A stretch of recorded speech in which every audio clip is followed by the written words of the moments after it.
à tous, aujourd'hui je vous propose une vidéo dans laquelle vous allez apprendre à montrer que trois points sont alignés dans le plan grâce à une méthode qui est couramment utilisée et qui consiste à exprimer des vecteurs dans une base. Allez, on y va. On nous demande de tracer un triangle ABC et de construire les points M et N tels que AM est égal à 2AB plus AC et BN est égal à 1 tiers de BC. Montrer que les points A, M et N sont alignés. Voilà.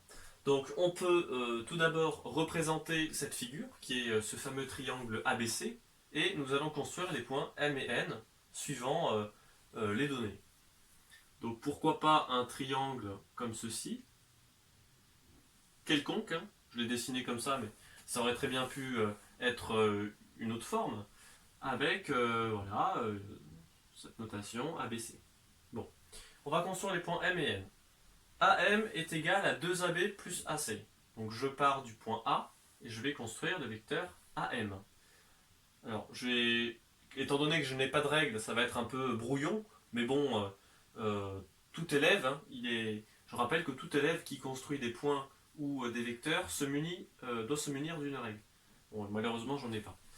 Alors, AB, donc je trace 2AB, donc voici AB, donc 2AB à peu près par là, hein, et ensuite AC, donc là je change de direction et je m'oriente comme ceci. Voilà. Donc on va dire que le point M il est à peu près par ici. Donc le vecteur AM comme ceci. Et BN qui est égal à 1 tiers de BC, donc BC c'est ce vecteur là, hein, dans ce sens. Attention de ne pas confondre sens et direction, mais il est dans ce sens et il est dans cette direction. Alors là, BN est égal à 1 tiers de BC, donc je vais déjà diviser le segment BC en 3 parties égales, à peu près. Voilà, et puis N qui est ici. Ouais. Et alors, si on regarde, a priori, là, si ça avait été fait correctement avec une règle, les points A, N et M seraient parfaitement alignés. Hein. On aurait pu tracer une droite et on se serait rendu compte que en effet, les points A, N et M sont alignés.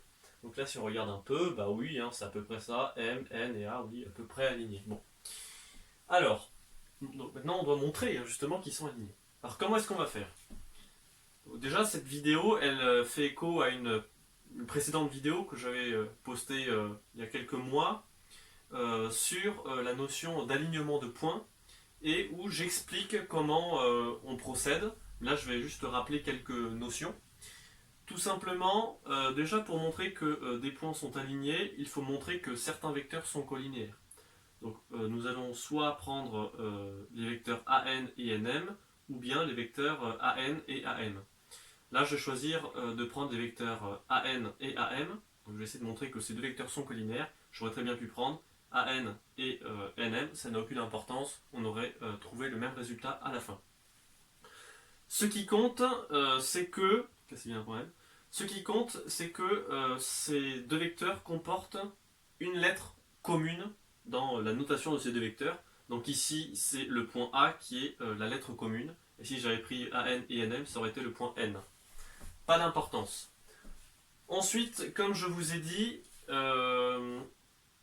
nous allons raisonner dans une base. Ici, je recommande de prendre la base ABAC. Donc c'est cette base-là, ABAC, avec A l'origine de la base. Pourquoi je recommande cette base? Eh bien tout simplement parce que il va falloir exprimer les vecteurs AM et AN dans cette base, si bien que ensuite il faudra donc les exprimer dans cette base. Mais qu'est-ce que ça veut dire les exprimer dans cette base? Ça veut dire qu'il faudra les exprimer en fonction de AB et AC. Et c'est à partir de ces égalités qu'on pourra déduire que ces deux vecteurs sont colinéaires et ensuite, grâce à une méthode, montrer que voilà, donc cette collinéarité, donc moi j'utiliserai le déterminant personnellement parce que je trouve que c'est une méthode rigoureuse, mais il existe d'autres méthodes pour montrer que deux vecteurs sont colinéaires. Hein, en mathématiques, on a pas mal d'outils à notre disposition, ce qui est bien puisque ça nous offre une immense liberté. Et après avoir montré que ces deux vecteurs sont colinéaires, eh bien on va en déduire que les points A, N et M sont alignés. Voilà. Donc, on peut noter en phrase d'introduction, dans la base, eh bien, AB, AC. Donc, la base se note entre parenthèses, AB, AC, toujours en vecteur. Voilà. Alors, on peut mettre on a. Alors, on a quoi? Alors déjà, il va falloir, donc, comme je dis, exprimer ces vecteurs, les deux vecteurs AM et AN, dans la base AB, AC, donc en fonction des vecteurs AB et AC. Donc déjà, AM, c'est tout bon, puisque il est déjà en fonction des vecteurs AB et AC. Donc ça, c'est tout bon. AM est égal à 2AB plus AC. Je rappelle que si on avait pris une autre base, on aurait trouvé exactement le même résultat à la fin. Cependant, les calculs seraient parfois plus compliqués, ou alors il y aurait plus de calculs, et donc plus de chances de se tromper dans les signes, etc. Donc je pense que lorsque l'on veut raisonner dans une base, avec une base qui est une excellente méthode, eh bien, il faut d'abord choisir judicieusement sa base afin de se faciliter les calculs. Voilà. Donc nous avons exprimé le vecteur AM dans cette base, donc en fonction des vecteurs AB et AC, et maintenant il ne reste plus qu'à exprimer dans cette base le vecteur AN. Voilà, parce que j'ai choisi au départ le vecteur AN et AN qui ont comme lettre commune le A. Donc ça vous pouvez également le noter, hein. Ces vecteurs, vous pouvez juste mettre une phrase pour dire que ces vecteurs ne sont pas choisis au hasard. Hein. On a pris les vecteurs AN et AN ayant pour lettre commune A. Donc c'est bon. Hein. Ça, ensuite, quand on aura montré qu'ils sont collinaires, et bien automatiquement les points A, N et M sont alignés. Automatiquement. Et ensuite AN. Alors AN, ça demande un peu plus de raisonnement. Alors AN c'est quoi? C'est ni plus ni moins que AB plus BN. Hein, donc AB c'est égal à la somme des vecteurs AB plus BN. Voilà. Alors avant de continuer, je vais tout simplement rappeler deux notions clés pour parvenir à trouver à faire cet exercice. Donc tout d'abord, une notion importante qui est, je prends le vecteur AB, eh bien c'est ni plus ni moins que moins le vecteur BA. Alors ça, on s'en servira tout à l'heure. Et aussi, l'unique et la fameuse relation de Chasles, le vecteur AC, par exemple, est égal à la somme des vecteurs AB plus BC. En quelque sorte, les B s'éliminent et on retrouve bien le AC. Donc ça, ce sont deux notions clés qui reviennent souvent dans ce type d'exercice. La relation de Chasles intervient dans pratiquement tous les exercices concernant les vecteurs. Bon, donc ici c'est bon puisqu'on a déjà le AB, et maintenant ce qui nous embête c'est le BN. Ah, donc BN, là il faut un peu réfléchir. Et pour exprimer BN, je vais me servir de nos données. Donc les données c'est quoi? C'est BN est égal à 1/3 de BC. Donc je peux déjà remplacer le BN par 1/3 de BC. Alors c'est égal à AB plus 1/3 de BC. Ok? Et maintenant, BC, ça nous embête encore puisque c'est pas là-dedans on n'a pas AB et AC, on a du BC, c'est pas bon. Donc grâce à la relation de Chasles, je vais pouvoir exprimer BC avec AB et AC. Donc là si on réfléchit 2 secondes, on a tout simplement vecteur BC est égal à BA plus AC. Donc ça convient très, très bien. Voilà, donc c'est égal à AB plus 1/3 d'entre parenthèses, parce que maintenant c'est des parenthèses, BA plus AC. BA plus AC. Voilà, donc AB est plus 1/3 de BA plus AC, puis là on a bien BC. Alors, je ne sais pas si vous voyez encore, il me semble que ça va jusqu'en bas, donc je peux continuer. C'est égal, ben là maintenant on applique la distributivité, hein, on n'a pas le choix, donc c'est égal à AB plus 1/3 de BA plus 1/3, c'est un plus, hein, plus 1/3 de AC.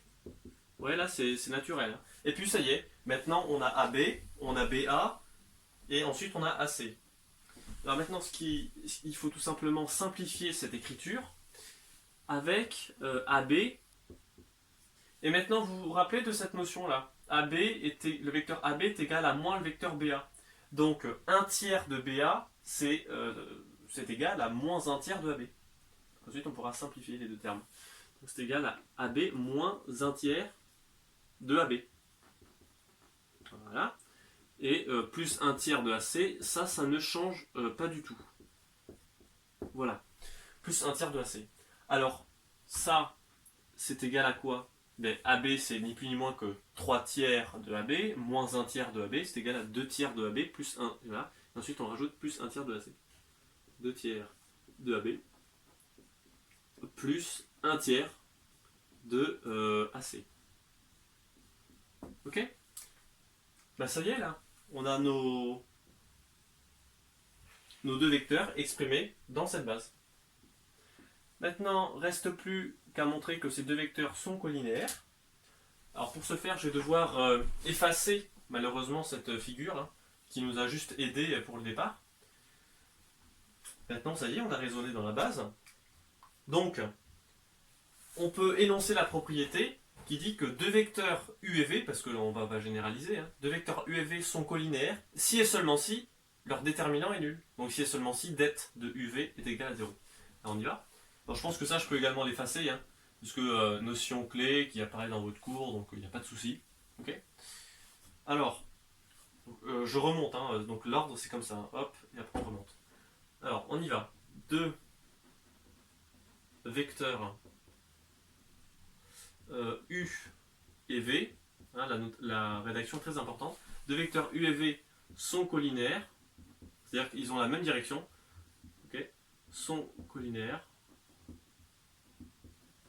Si et seulement si, alors là pour des questions de place, je vais noter comme hier SSI, hein, mais c'est si et seulement si, et je rappelle sur votre copie, il faut absolument le mettre en toutes lettres. Si et seulement si, eh bien, leur déterminant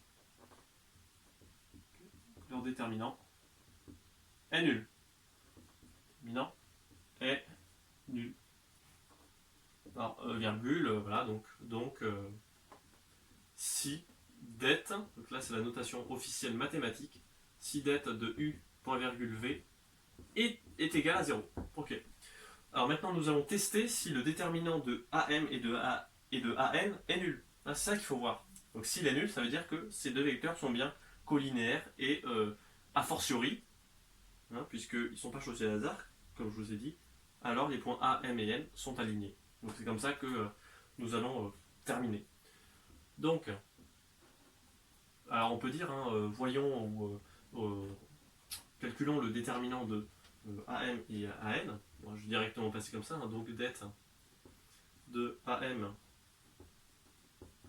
point virgule AN est égal à quoi?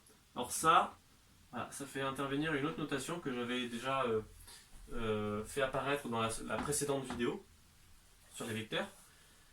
Ici, donc, ces deux vecteurs étant exprimés dans la base ABAC, donc en fonction des vecteurs AB et AC, on peut dire que là, les coordonnées dans cette base, c'est ni plus ni moins que 2 et 1, et ensuite 2 tiers, 1 tiers, hein, puisque nous avons les mêmes vecteurs. Voilà, donc, ensuite, nous avons des coefficients devant les mêmes vecteurs. Ici, nous allons réserver la place déjà pour le vecteur AM et du côté droit pour le vecteur AN.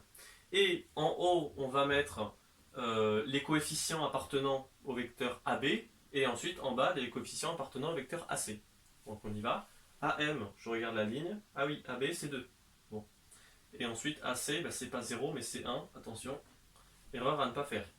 Ensuite, pour le vecteur AN, AN, il est là. AB, donc devant c'est 2 tiers. Okay. Et en dessous, AC, donc devant AC c'est 1 tiers. Donc ça c'est égal à quoi? Alors ça ici c'est une méthode aussi à savoir, un calcul, donc c'est 2 fois 1 tiers, moins, là attention c'est un moins, c'est pas un plus, moins 2 tiers fois 1. Ah bah oui, hein, là je suis désolé mais ça saute aux yeux, c'est 2 tiers moins 2 tiers, donc 0. On peut aussi généraliser en disant que c'est A moins A, donc 0. Voilà, on a bien det de AM AN est égal à 0. Donc, AM et AN sont collinéaires. Donc AM et AN sont collinéaires. Ah, on finit le travail en beauté, hein, sont collinaires. Et c'est pas terminé parce que ici on a juste dit qu'ils sont collinaires, mais on n'en dit pas plus sur. On n'a pas dit que les points A, M et N sont alignés. Mais là ça en découle. Donc ça on peut également dire hein, comme ces deux vecteurs sont collinaires. Voilà, sont collinaires. Donc je rappelle hein, que sur votre copie vous avez déjà mis qui n'était pas choisi au hasard, qu'il y avait au moins une lettre commune. Voilà, sont collinaires. Comme ces deux vecteurs sont collinaires, avec un S, attention, les points quoi les points A, M et N sont alignés. Voilà. Voilà, donc ça, avec ces vecteurs-là, avec des vecteurs qui ont une lettre commune, c'est automatique que les points A, M et N sont alignés. Voilà, donc je pense que c'est une méthode de résolution rigoureuse. Il ne faut pas se tromper. Et puis, ouais, je pense que c'est une bonne méthode. Alors, bien évidemment, hein, il existe d'autres façons de résoudre ce type d'exercice avec l'alignement de points. Mais en tout cas, voilà, c'était l'objet de cette vidéo. C'est de raisonner dans une base. Voilà, donc on se dit à la prochaine. Salut!